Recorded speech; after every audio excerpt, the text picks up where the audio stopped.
सलाम, नमस्ते, सत श्री अकाल। मैं हूं रजा और आप देख रहे हैं रजा ग्राफी की इंटरनेशनल प्राइम टाइम रिपोर्ट, जिसके अंदर दुनिया की सिर्फ बड़ी बड़ी खबर मैं आपको देता हूं। दोस्तों, आज की जो खबर है ये भारत के लिए एक बड़ा संदेश भी है और बड़ा खतरा भी है। दोस्तों, चाइना के बारे में पिछले कई दिनों से उसकी सारी हरकतों पर मैं नज़र रख रहा हूं और आपको वो सारी चीज़ें बता और दिखा रहा हूं। दोस्तों, ये देखिए, चीन ने युद्ध की तैयारी शुरू कर दी है। चाइना ने ऐसे युद्ध की शुरुआत की है कि आप सोच नहीं सकते। ताइवान पर हमला करने के लिए चीन ने युद्ध अभ्यास शुरू कर दिया है, जिसके अंदर 71 फाइटर जेट, 45 वॉर प्लेन ने पोजीशन ले ली है। ऑपरेशन को जॉइंट स्वॉर्ड का नाम दिया गया है, जिसके अंदर जो है खतरनाक ताकत दिखाई गई है। ताइवान की राष्ट्रपति की अमेरिका विजिट से चीन बुरी तरह से नाराज हो गया है और युद्ध अभ्यास शुरू कर दिया है। चीन ने दूसरे दिन मिलिट्री ड्रिल के दौरान ताइवान को 71 फाइटर जेट और 45 वॉरप्लेन से घेर लिया। जी हां, इस पूरे ऑपरेशन को जॉइंट स्वॉर्ड का नाम दिया गया। ये सोमवार तक यानी आज शाम तक जारी रहेगा। यानी ताइवान पूरी तरह से घिर चुका है। ताइवान के रक्षा मंत्रालय ने बताया कि चीनी एयरफोर्स के कई विमानों ने सुबह उनके देश के आसपास कई उड़ानें भरी हैं। वो बीजिंग की मिसाइल फोर्सेस पर भी नज़र बनाए हुए हैं। वहीं अमेरिका ने चीन के युद्ध अभ्यास के बीच उसे शांत रहने की सलाह दी है। वहीं दोस्तों, अलग से ये वीडियो देखिए, मैं ये अलग से दिखा रहा हूँ। देखिए, चाइना ने, ये देखिए, इस तरफ लेफ्ट साइड चाइना है और चाइना ने पहली बार ताइवान के किन किन इलाकों पर हमला करना है वो पूरी तरह से दिखा दिया है, पूरे मैप के थ्रू दिखाया है। अब देखिए कहां कहां से वो खुद भी हमला करेगा और किन किन जगहों पर हमला करेगा। पहली बार ये VFX के जरिए, ग्राफिक्स के जरिए चीन ने क्लियर किया है। चाइना ने अपने युद्धपोत, जमीनी ताकत, समुद्री ताकत, हवाई ताकत ताइवान को घेरने में लगा दी है। ऐसी तस्वीरों से क्लियर हो गया है। अब कहेंगे भाई भारत का इसमें रोल ये है क्योंकि भारत इसको करीब से देख रहा है। भारतीय सेना चीन की इस तैयारियों को बहुत ही करीब से देख रही है और चाइना भरोसे के काबिल नहीं है।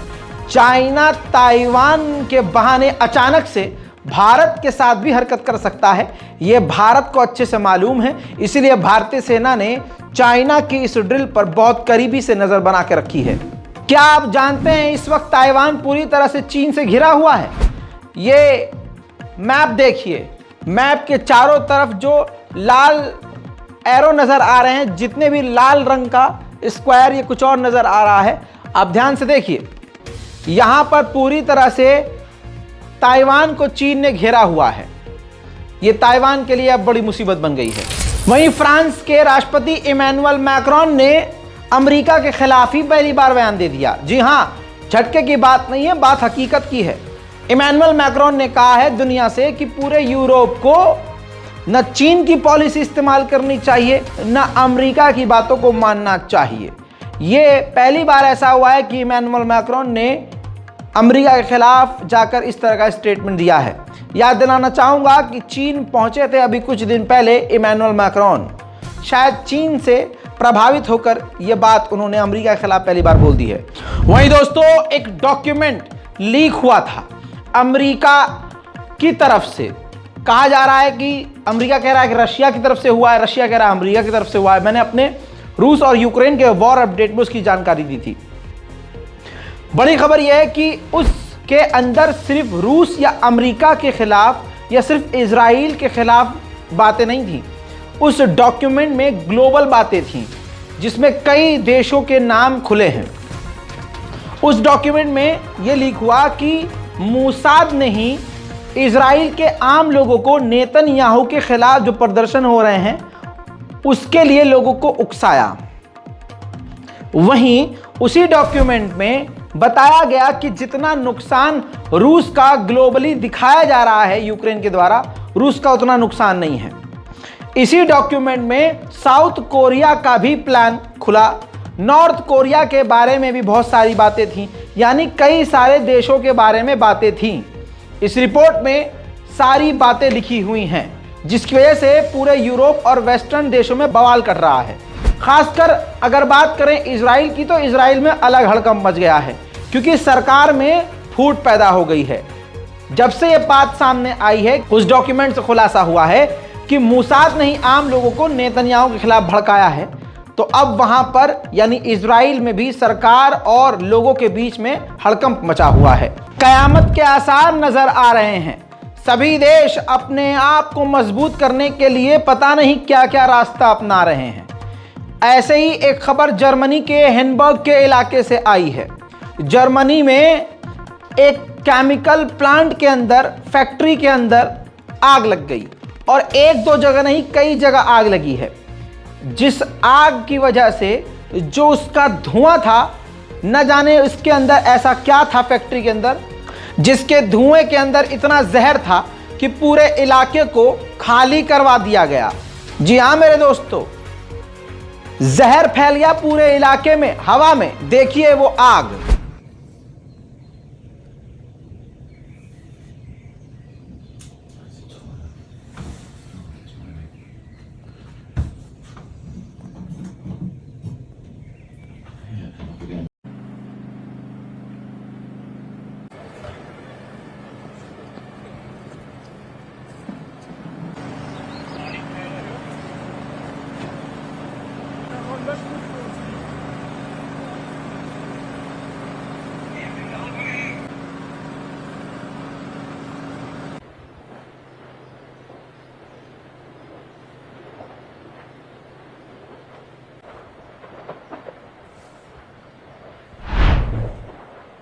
दोस्तों, इस आग से पूरे इलाके को खाली करवा दिया गया है डर के मारे, क्योंकि जहर फैल गया है हवा में।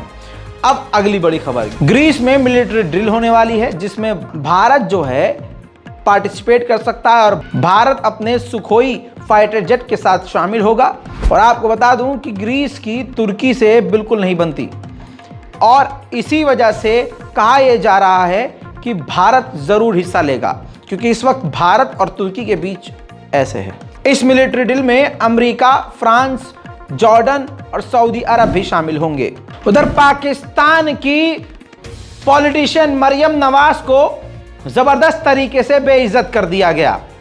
एक लड़की उनकी फैन बनकर उनके पास आई, सेल्फी लेने के बहाने, वीडियो लेने के बहाने, और वीडियो रिकॉर्ड करते हुए उसने फैन बनकर कह दिया मरियम नवाज से कि आप प्लीज कहिए कि मेरा परिवार चोर है। जी हाँ, देखिए।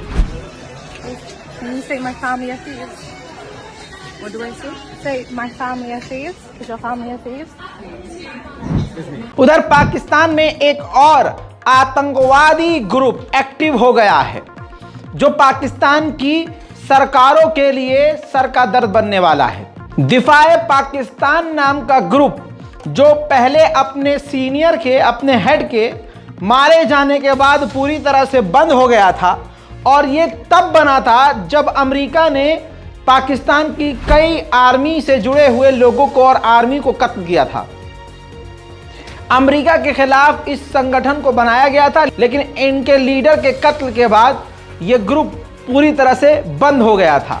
लेकिन एक बार फिर से इस ग्रुप ने मीटिंग करी है और ऐलान किया है कि जिस तरह से हमारे कौम के खिलाफ, दीन के खिलाफ हमारे ये साजिश रच रहे हैं पॉलिटिशियन, इनको कैसे रोका जाए और इनके खिलाफ कैसे जिहाद किया जाए, इस बारे में मीटिंग करी है।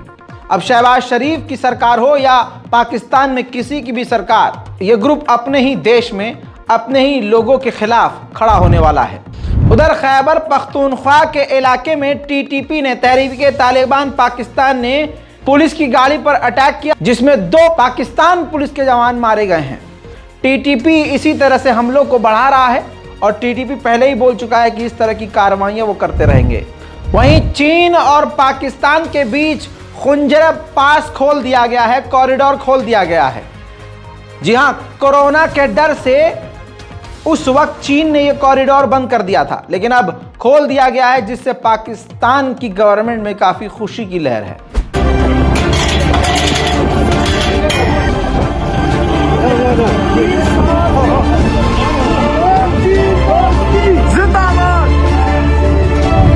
वहीं दोस्तों ISIS पर पहली बार कोई भारी पड़ रहा है। दाइश संगठन पर, आतंकी संगठन पर कौन भारी पड़ रहा है? कौन ही होगा? तालिबान के खिलाफ कोई उस पर भारी नहीं पड़ सकता, ऐसा खुद नजर आ रहा है। अफगानिस्तान में ISIS यानी दाइश जो अमेरिका के इशारे पर इस वक्त काम कर रहा है, निशाने पर तालिबान ने लिया। तालिबान ने उनके खिलाफ ऑपरेशन चलाए और तालिबान इतना खतरनाक ऑपरेशन कर रहा है कि जहां ISIS है उस घर को बम से उड़ा दे रहा है तालिबान। और इतना ही नहीं, तालिबान ISIS के आतंकियों को मारने के बाद उनके घरों को भी बर्बाद कर रहा है। जी हां, कांटे की टक्कर है और दाइश के लिए इस वक्त तालिबान काल है। सरदार पर